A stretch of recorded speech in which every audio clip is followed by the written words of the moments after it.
Welcome back, listeners. I'm Robin Black, and this is It's All About Healing podcast. Today we have a special guest, Javier Ortega-Araiza, which I love that last name. He's going to share his healing story about his journey, but also people pleasers in recovery. Javier, how are you today? Hi, Robin. Thanks. I'm great. How about you? How are you I'm doing? doing well. I'm doing very well. And myself and the listeners are very interested in your newsletter that you have by Spirit Rising, this People Pleasers in Recovery. Can you start there and tell us a little bit about Yeah, absolutely. So I started Spirit Rising as a newsletter by itself previously, and I was sharing some insights about my spiritual journey and different ideas I had and experiences or experiences of other people that came across my way. But I realized, and for me, I think the reason why I started People Pleasers in Recovery is because it's possibly the biggest problem I've struggled in my entire life.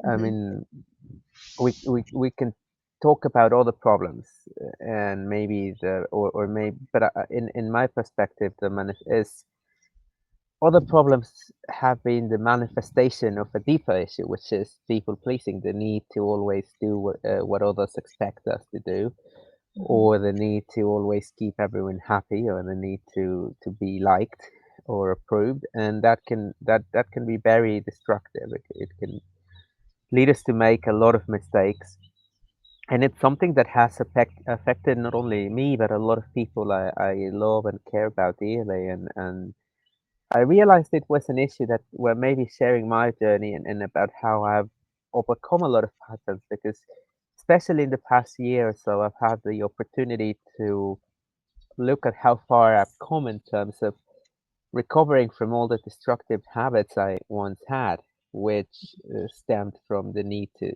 please other people, or the lack of boundaries, or the need to always be doing something to be approved. And yeah, so that's the idea. The idea of the newsletter is to share both stories, because there are a lot of inspiring stories out there. I mean, besides what I've done myself, I think there are a lot of people who can share their journey at different points, of course, and how they've overcome these patterns and how they embraced every aspect of themselves, and also tools and strategies, like how can we learn together to set better boundaries, to speak up if something doesn't suit us or doesn't fit with us. And I just, yeah, I believe it's such a pervasive issue all over the world, from what I've seen, just to try to accommodate and place other people, and it's, I believe a lot of healing is needed in this regard. So the Right. idea of the community is to support each other that way. Absolutely. And I agree with that 100%, especially when you said the lack of boundaries, because I feel that a lot of us, we always say that we have certain boundaries, but it's those boundaries that tend to be flexible because of feeling that need to keep others happy or to feel wanted by others, right? And want Yeah. to be liked by others. And that's why we become flexible with those boundaries. So tell us a little bit how you were able to overcome that part of people pleasing. Yeah, absolutely. So I remember, I mean, just as a funny story, I remember when the first time I went to see, I worked with a great therapist coach for 3 years, a bit more than that, back when I was living in Canada. And I remember she told me about boundaries, and the first question asked, what's boundaries? What are you talking about? I mean, I just, it was a concept that was not, and I had never learned about it that way, or maybe not in the same context, or using the same words. So coming from that, where I believed you know, I accomplished a lot at a very young age, and at the same time, I sabotage some of that, or a lot of it, and went through a lot of unnecessary pain, because of the need to please other people. It was very subconscious. It was very. It was not something that I was aware of, which I think that's the first part in overcoming this is being aware of our patterns Hmm. and being aware that we have this issue where we feel the need to be liked or the need to be approved, and that somehow drives some of our actions, even if we're not consciously realizing it.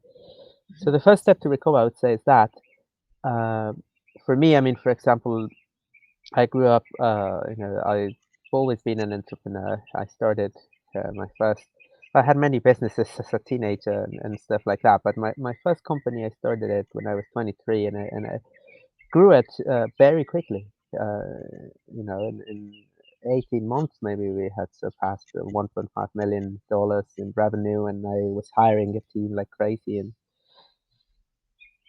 now I was the CEO and I had people pleasing patterns. So obviously that was not going to end well, Right. because then I had a lot of conflicting interests with people, and I just lost that business because I didn't have a firm resolution to set my boundaries, not impose my vision, but at the end of the day, yes, I mean to a degree because if it's my business or my organization and I created it, then I should be able to stand up for what I believe in. Right. And if we don't do that, Hmm. then it ends up becoming what everybody else wants. And if what everybody else wants it's at odds, then I just end up in the middle of conflict and you know paying no attention to it, to what really matters. Yeah. So coming from that place, I think, yeah, as I said, the first step that helped me was just first be aware. Therapy helped a lot, but also journaling. I'm a Hmm. writer, so journaling is really an amazing tool for me to put down how I feel and become more acquainted with what is really driving my behavior. Uh, and also to do a kind of exercise where I can say, okay, I was about to do this. I don't feel 100% sure about it. Why Hmm. is that? And maybe there's some people pleasing involved in a way because it's like, okay, I'm about to do this. I don't really want to do it, but I feel afraid that this person is not going to like me if I don't do it. Yeah.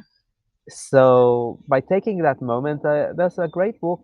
It's not exactly about people pleasing, but it's a great book, spiritually one of my favorites. Radical Acceptance by Tara Brach, Hmm. or Bratch. I don't know how you pronounce it, but it's an amazing book that talks about pausing, taking a moment to pause and Yeah. before we decide anything on the go. And I think that's a great idea because before we commit to something, I think if somebody has people pleasing patterns, uh, the default setting or the autopilot is to say yes haphazardly to a lot of requests that come our way. Hmm. And if we take a moment to pause first and breathe and just, okay, I need a bit of time to get back to you. It's hard to say no right away, especially at the beginning stages of the journey. But if we take that moment, then maybe that helps us take the time we need to be able to say, no, I actually don't want to do that, or I'm busy, or I have something else. Because what happens is, or what happened to me at some point was I was so overcommitted and overbooked with my time that I always was figuring out how to maneuver everything behind the scenes, and that's a symptom of the people pleasing problem, I would say. Yeah. And I like that because when you said that you kind of, it seems like you kind of lost control when you were in your business because you were looking to try to please everyone else and appease what they were wanting. And when you lose control, you lose sight, right? And like you said, it's about taking that pause. And when you lose the purpose, it's best to take that pause and ask yourself, why did I do this? Why did I build this business? Why did I do this? What did I want to get out of this? And sometimes I think because of people pleasing, we forget to ask ourselves. We're so busy gifting ourselves to others and wanting to make others feel better. We lose ourselves. We lose the purpose behind why we started it in the first place. And I like that. So tell us a little bit more about, I mean, I know you stated that you went to therapy, but also your book of poems, did your writing also act as, that being therapeutic as well? The 3 years later, the poems Love and Renewal, tell us a little bit about that. Yeah, definitely. I mean, I believe writing is a great healing vehicle, Hmm. and both writing the stuff I've published and also, as I said, journaling is great. Hmm. And at some point, maybe for some people, if they become okay with it, then maybe some of the insights they learned by journaling can become stories that they can publish. So there can be an intersection there. But yeah, definitely writing is something that helped me a lot because initially just to build that self-awareness. Okay, I have these problems. What is the real issue behind them? And it's generally a feeling or a pattern that is triggered by a fear or a feeling or the fear feeling, and that's what really drives our behavior. For example, I could fear feeling abandoned by a group of friends or by my family or by any group of people. That drives the people pleasing behavior because it's if I don't do this, then this will happen. They will abandon me, and I will feel this way. Hmm. And there's a fear of that, and that can. So journaling and writing really helps to identify those things, I would say. Yeah. And yeah, it's a process that just becomes deeper over time. Sometimes we don't realize how far we've come on Yes. our journey. But Yes, for example, absolutely. if we look at our right, I think that's why journaling or writing is also great because we can look at our writings from 5 years ago, 6 years ago, and it's like, oh yeah, I've actually made a lot of progress. In all of these areas, my life is a lot better. I overcame all of these issues. Um, I've I 4 years ago I identified these patterns, and I've been able to gradually work through them. Mhm. So yeah, I mean it's good as a tool to also give ourselves credit for the work we've done, and because that can give us the motivation to keep to keep at it because I don't think this work is ever done. The healing journey itself. I think Right. it's maybe a work in progress that will be with us our whole life. It's all very ongoing. Absolutely. Yeah, Yeah. because I mean, new people come into our life, new situations. Maybe we sorted one area of our life, but then maybe other issues come in, and it's fine. I mean, it's part of the process. People die, people get hurt. There's nothing we can do about that except work through our own emotions and feelings. Absolutely. And then you stated um, a fear of healing. Like, what exactly? Can you elaborate on that? Is it the feeling of abandonment or the introspection? Like, what is it?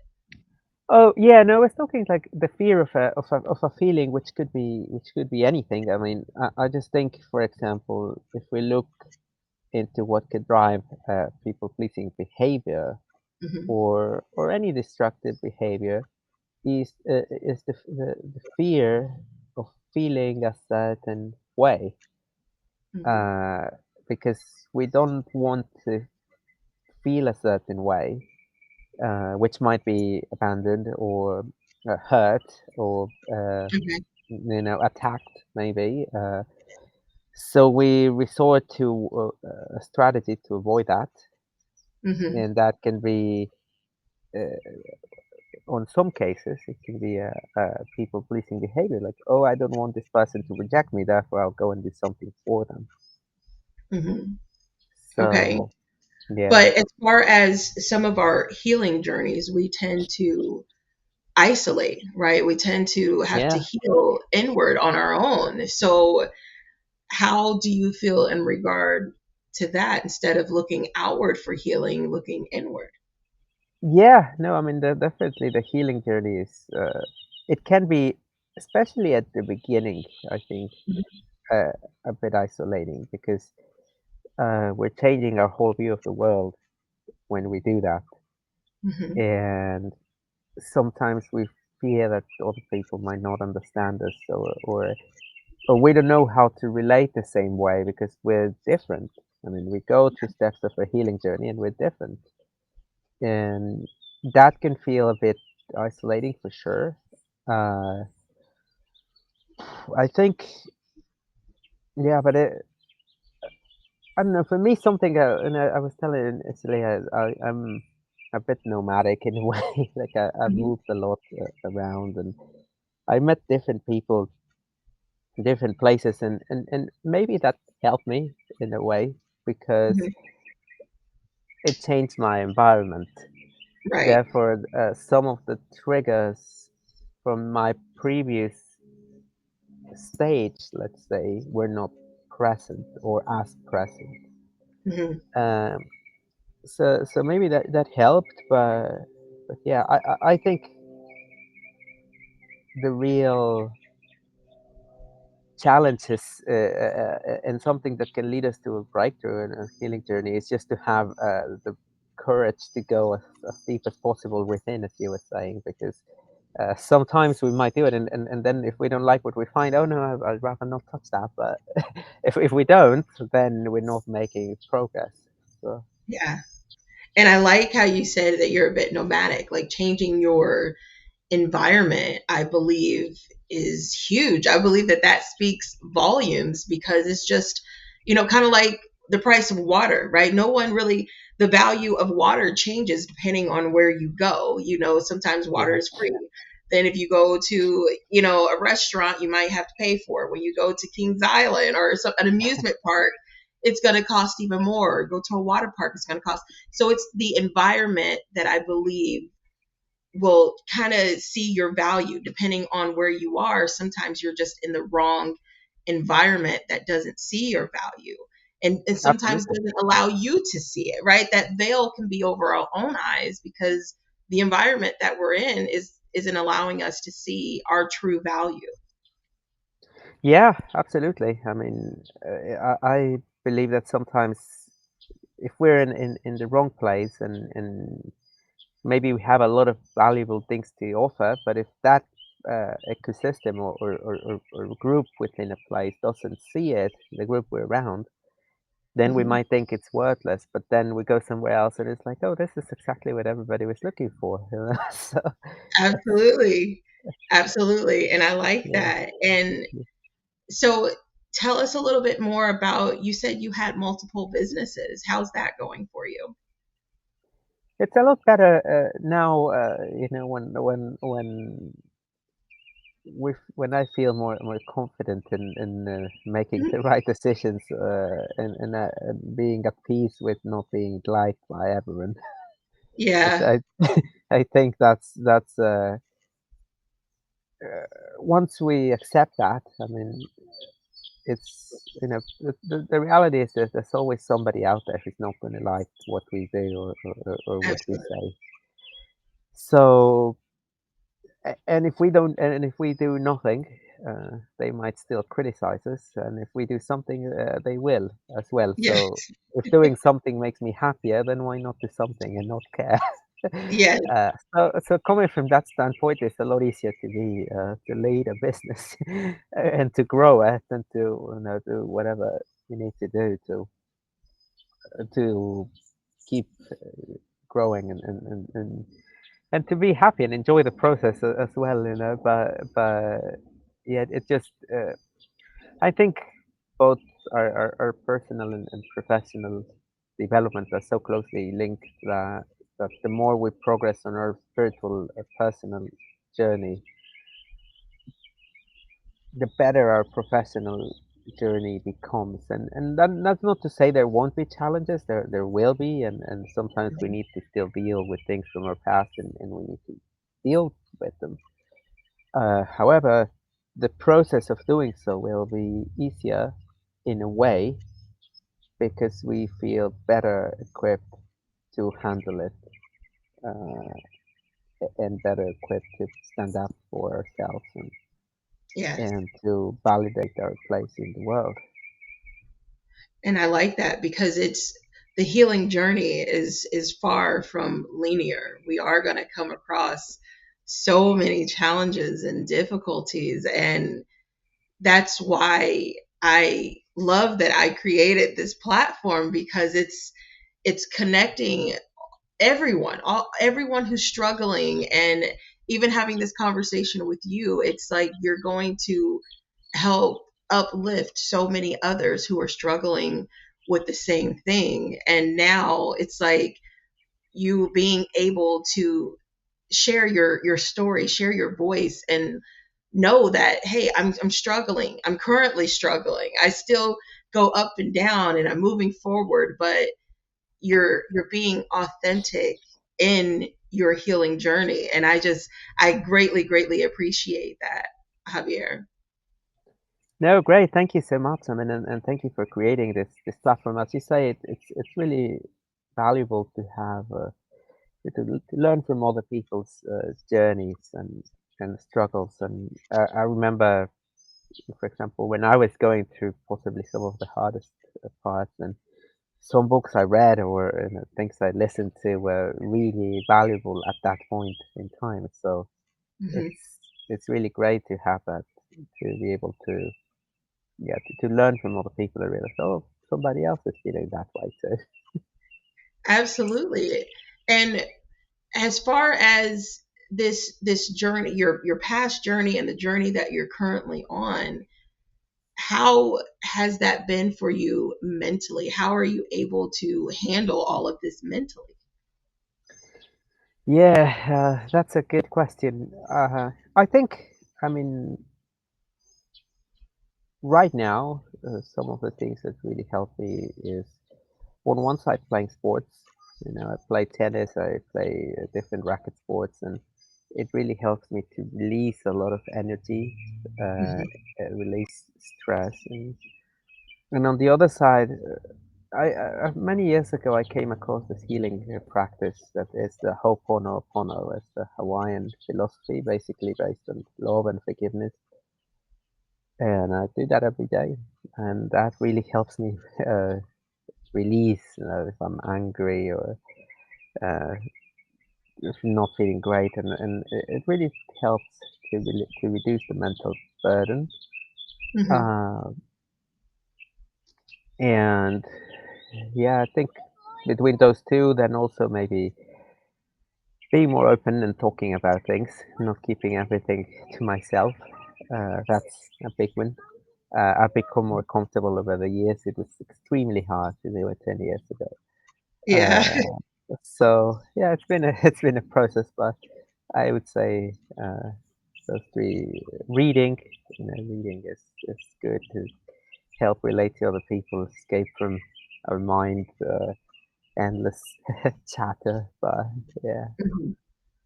I like that. And what was that practice? You said Hawaiian. What was it? it's the Ho'oponopono. So HO and then OPONO, Uh-huh. PONO. Yeah. Oh, okay. So yeah, Okay. I'm happy to yeah, share more information about that. But it's really good because it's basically based on a simple mantra, you know, that you can say if a negative emotion comes up, Hmm. or a positive one too. Just, I mean, it's a great way to reconnect with our spirit, I would say, and let go of the need to hit back at something, or let Right. go of the need to, oh, I'm really angry at this moment, or so. That helps. It's really helpful. I would say that practice has really saved my life, especially over doing those years where everything was a lot more uncertain. Good. And if there was any advice that you could give the listeners, like what would be the main piece of advice that you can give? I think to take a moment to pause and breathe before making any rush decisions, Hmm. and to journal and write down exactly what you're experiencing or how you're feeling at the moment. Because having that honesty is going to really develop self-awareness. And yeah, that's, I mean, 10 years down the road, you'll see how far you've come. Uh, but yeah, I would say that uh, those three things, I mean, pausing, it's great because it's like, okay, I don't need to rush and commit to anything. Hmm. Uh, Taking a moment to breathe and really see how we feel, and journaling or writing develops our skill to identify exactly what we feel like, and then it's easier to really express it. I like that. And that there's so much in the pause, because when we feel that that silence that's loud or that urgency, it's like that's how you know that's that it's wrong, it's incorrect, and you kind of need to ground yourself and Yeah, pause and come back to, hey, where's the purpose, where do I need to go, and just it's like you start to see the brighter side of things when you take that pause. And it's just like there's so much to be learned within that pause. And sometimes that pause can be a couple of days, a couple of months, or even a couple of years. And yeah, I think that's what is hard to accept along the healing journey is it could be a very, very long and painful journey, but it's still, you learn so much about yourself and you gain so much understanding. And that's what I love about this journey. yeah, absolutely. You said it well. It can be, the process is really important because it connects us to our intuition, and Yes, then we know what we need to do. So, I like that. I love that. It definitely, the healing journey connects us to our intuition. Like, I absolutely love that. I gotta write that yeah, down. there you go. Healing journey connects us to our intuition. To I really love that. Okay. Is there anything else that you wanted to add, Javier? Well, I mean, maybe just as a final tip, I was talking about writing and as an introspective tool, but for those who feel comfortable with it, it's also great to share the story. That's because just as we learn from other people's journeys, a lot of people can learn from our own. So Mhm. sharing, uh, it's therapeutic as well, but also a great way to contribute and connect with other people who are on the same boat. Mm. I like that. And then and why, I do have a quick question, but why the title 3 years later? What is the title of that book? What is the meaning? Oh yeah, so basically, I mean, it it refers to poems that were written over the past 3 years. So it's like Mhm. 3 years later. 3 years ago, I was here at this point, and this is what happened, chronicled through poetry, and this is a book now. 3 years later, it becomes a book. So that's Yeah. what it alludes to, basically. Yeah. Oh, okay. I like that. And I'm going to definitely list that down in the show notes along with Thank you so much. your, huh? No, thank you so much. Oh, of course. And then along with your newsletter, People Pleasers in Recovery. So, and how long I know you stated that you just started this, but how long have you been putting this newsletter out? So the previous version, the Spirit Rising newsletter overall, I put it out for like a year.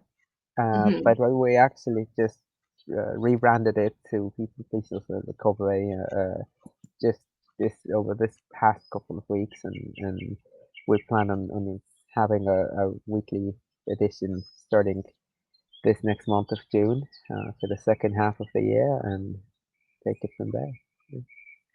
All right. Well, thank you so, so much, Javier. It's been a pleasure speaking with you today, and I loved having you on here. No, thank you so much. I really enjoyed our chat and appreciate it very much. And thanks again. And thanks to everyone. No problem. Again, I'm Robin Black, and this is It's All About Healing Podcast. Everyone stay blessed.